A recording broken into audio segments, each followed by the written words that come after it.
Gyms can be very daunting places, but they can also be very exciting places as well. Places for personal, physical, and mental growth. This is especially attractive for younger people as well, who want to better themselves and build a formidable presence or physique or character through hard work and training. Of course, this can also affect older people as well, with a new lease of life or wanting to establish a new pathway or a new goal in something different. The problem, however, people who are new to the gym tend to be quite misguided in their approach. They're there for a specific reason. They want to improve and they want to be effective when they do it. But when you first come into training or the area of training with no prior experience or no knowledge in it, a lot of times time can be wasted. So today I'm going to give advice for new lifters, young and old, and this is based off problems I've seen in the past through an extensive over 10 years of training naturally in a gym, seeing younger people coming in new, older people coming in new, seeing the common problems they have experienced, the circle routines and cycles they may go around that eventually leads to nowhere. We're going to look at 7 specific areas on this video, and the glossary is as follows. Establishing your specific aim/goal, picking a suitable gym, what to do when you first come through the doors of your gym, how to approach sets, form/range of motion, being careful who you take advice from, and the last one would be a rather controversial subject, drugs. Now before I start the video, please don't forget to like and subscribe and comment below if you enjoyed the video. It does help me profusely, but let's get to it.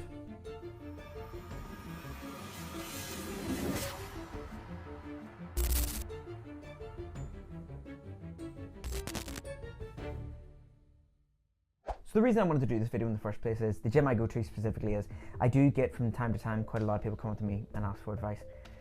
And that's from actually younger guys, but some older people as well who just maybe aren't, don't dedicate as much time to the gym or don't have as much time to dedicate, but they want to be effective with the time they are dedicating to it. And I really get a kick out of seeing people succeed and do better, and I do really have a passion for it. Genuinely I do, and that's why I help people. A lot of times I even do free programs with people, free nutrition advice with a lot of the guys, just because I do have a passion for it. But there is a load of striking issues I've seen that are seem to be massive problems, and I've seen people do the loops of not really making much progress. And sometimes when I have actually fixed a few of these areas or problems for these specifically individuals, they then end up starting to make actually progress months later down the line. So area number 1, so we're gonna look at this as a happy path, right? We're gonna look from the very initial stage of you deciding in your mind, I want to get big pecs, or I want a big butt, or I want huge arms, or I just want to be functional. So I'm thinking it from the basis of the path of you first decide, you're thinking about going to the gym, you decide you want to go to the gym, what your goal you want to be is, what you're inspired by, and then the first day walking through them doors, and then following on from there what the journey would look like on a daily schedule of the gym. So the first area is establishing a specific goal. This seems quite obvious, but I see a lot of people coming in not really knowing truly what their goal or aim is. I'll put it to you very simply. My goal is bodybuilding, brackets, to look good naked. Everything I do in the gym is specified around that area. I am not a CrossFitter, I'm not a powerlifter, I'm not a strongman. I don't train that way. I'm not someone obsessed with yoga or mobility, although I should be because my hips feel like I'm an 80-year-old now. My point is, I don't waste time on things that I don't need to. I know what my specific goal is, and everything I do and orientate my program around is around that specific goal. Therefore, I know that all the determining factors that I have put in place is going to aid towards that specific goal.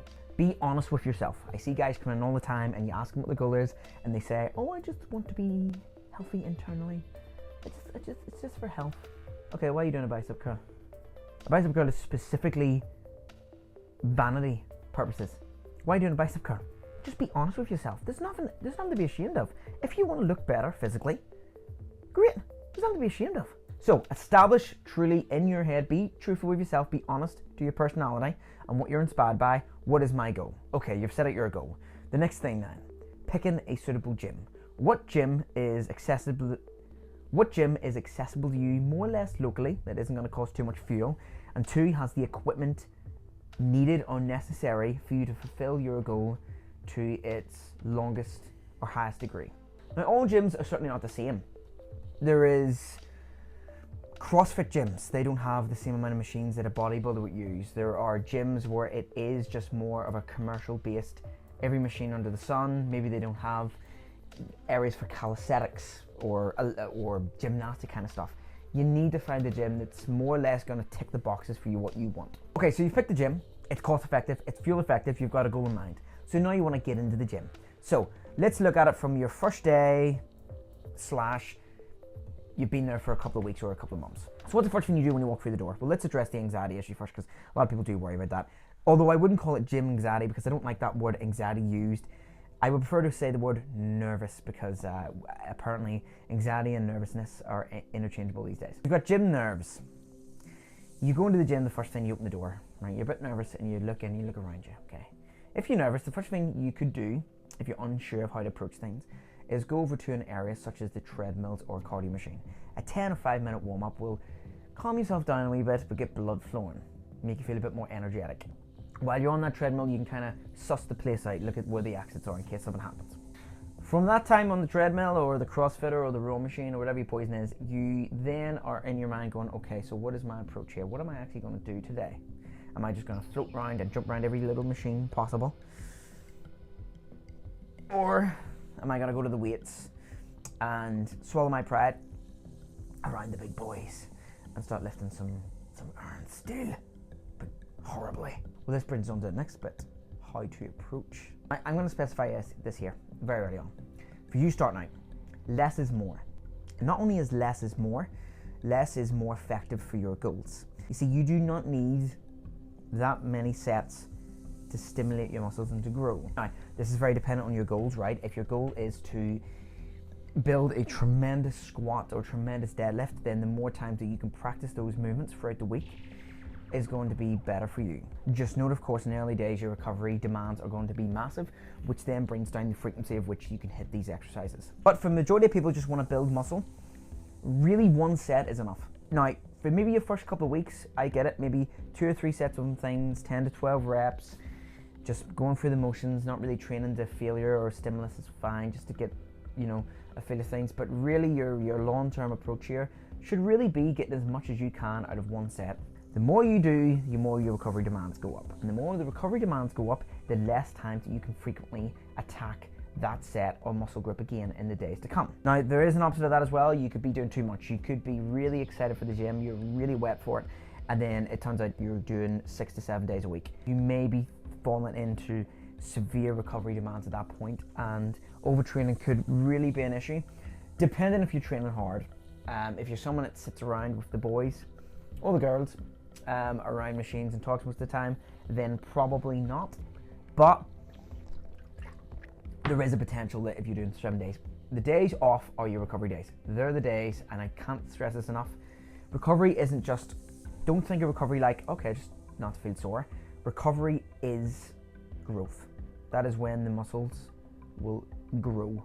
It will adapt to the previous stimulus that you've delivered it on the previous day, and on that rest day, it's going to grow back a little bit bigger to be able to withhold that sort of stimulus going forward again. It's adapting. It doesn't adapt if you constantly pummel it every day. Okay, number 5. This has to be the most important. And this is form / range of motion, because I do believe these two things are very linked. This is the biggest problem I see, especially of young guys. Do you know what? It's not just young guys, old guys as well. The forms are not adequate enough. Now, I am not expecting a robotic, 100% crystal clear, elite pro form on things.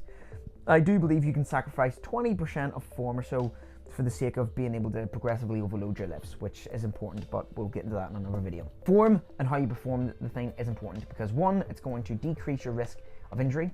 If you get an injury very early on in this, you're out. You could be out for months, meaning no progress will be virtually made, meaning the cycle of you starting to train, quitting training, starting to train, quitting training due to injuries could last for years, and you'll end up looking like a normie. Now, the range of motion as well is very important. Do everything more or less to its full range of motion. If I see another young person doing a 30% squat and then claiming to their friends, oh, I can squat 100 kilo, it's my max. You can't squat 100 kilo. Unless that squat is executed through its full potential range of path motion, you're not doing that weight. The weight starts to become more and more difficult as you come down. Anyone can put a massive weight in their back and squat literally with it like a bird shifting in a tree. Anyone can pick a bench up like this, hold it in their arms and do that. It's not difficult. The real challenge is to limit it to its full range of motion. And I promise you, if you have to sacrifice your form every time you move up a weight just to get that weight, you're not making any progress. In fact, what's happening is instead of you moving forward every time, it's almost as if you just move a bit more back every time you do it. You have to sacrifice a little bit of form just to try to move half an inch. And really what happens is once you get to a weight that it's too heavy for you and you can't deal with, there's no more form to sacrifice, and that weight requires actual strength. And because you haven't built any of the strength from the previous clicks of weight, because you've been just sacrificing form to get it up, you're at a loss. So this is really important. Range of motion is really, really vital. In my opinion, if someone can, for example, bodyweight squat the whole way down to the ground, they should be able to do it on a bar. Unless you have some serious hip or ankle issues and you can't squat that all the way down there bodyweight wise. But if you can do it in a bodyweight, I'd expect you to be able to do it in a bar. And if you can't do it because the weight's too heavy, then cut the fucking weight back. I understand I'm being hard here, but this is very important, and young guys waste years and years and years on this. I see it all the time. It is a waste of time. They do things half-assed. Again, old people do it as well, new into the gym. I do not see the point of you taking the time to get in the car or your mum and dad to drive you to the gym, wasting an hour or two in the gym. Now you may enjoy it and get nothing out of it. What's the point? Now, the sixth one is careful who you take advice from. This is quite prevalent as well. I see this all the time. Young guys fall into the especially in some private gyms where they start taking advice from the local roid head. Let me make it abundantly clear. If any individual tries to sell you anything, be very wary. Secondly, if any individual that clearly is the size of He-Man with a bright red face, spots over his back, and veins up the side of his head like something out of The Thing, the advice he gives you may be valuable, but it also may not be relevant.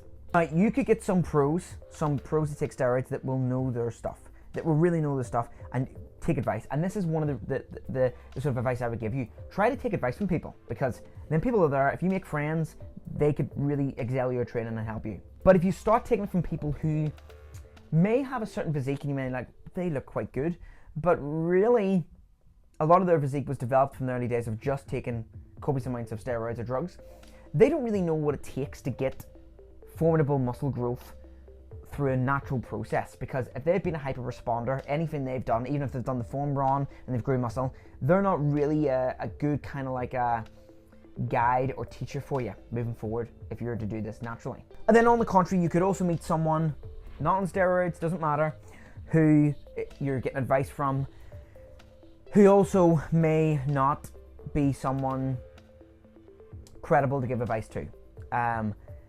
Maybe it's someone that doesn't really look too great themselves, but you have to this is when your critical thinking comes into mind. You have to be quite smart enough and critical and intelligent to kind of sort of suss out who is legit, who's not, and then do your sort of research outside of the gym. That's why sometimes just getting a coach or getting a PT, if you have the expendable income, will excel you a lot more forward, and you won't have to waste the time, the bullshit with these kind of people. And this brings us on to the last one, drugs. Now I know that's quite a touchy subject or a controversial. Well, not too much in this day and age anyway. Most social medias, people talk about it all the time. Actually, it feels like now they're very open about it. There is a lot more people than you think in your gyms that will be on drugs, namely assisted lifters or anabolic steroids. Some people will look like it, some people will not look like it, and some people you'll be able to tell with the just excelled progress they make in the matter of 6 or 7 weeks. And you may get approached by certain individuals eventually in the gym that may want to sell these things to you. My advice to you, if you really want to be serious about this and be the best that you can be, do not take anabolic steroids. At least until you're several years in, that you've built a formidable physique, a template per se. Your training and nutrition both are interlocked and really, really locked in and disciplined. And then you potentially want to go down the line of competing in some degree of some sort of sport. that's the only time, in my opinion, you should consider it. Now, it is always a personal choice, but I see so many guys that have came into the gym for the first 3-4 months and they're already on steroids. And I'm telling you, if you need to take steroids that soon into your journey into this, the chances of you sticking at this is very slim. Because if you want to cut a corner that early, I guarantee you're the type of person to drop out in a hat's notice. I guarantee it. And I have seen this time and time again. I knew an individual in my gym who admitted to taking Tren, one of the hardest hitting steroids, a suicidal steroid. And he had been in the gym for 2 months. And he told me that he's struggling to even make it 3 days a week because he just doesn't have the motivation. Yet he's taken Tren. Take that from what you will.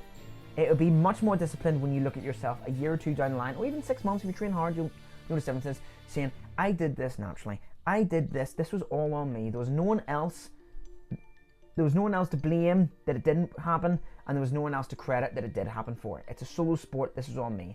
I took the responsibility, burden on my shoulders, and I achieved this. And I said I was going to achieve this goal, and I did. And that'll feel much more greater when you come into the gym. Anyway, I do have tons of videos on my YouTube channel on nutrition advice, training advice that you can check over. These topics that I covered are not specifically around, how to program or how to train. It's more just sort of areas to sort of look out for. But please go over the channel. I do have tons of other videos, and I do respond to comments as well. So please comment below if you have any questions about training, and I will try to give you the most detailed answer I can to help you. Anyway, I've been Carl from the Ox Den. Please don't forget to like and subscribe. But until the next time, happy lifting.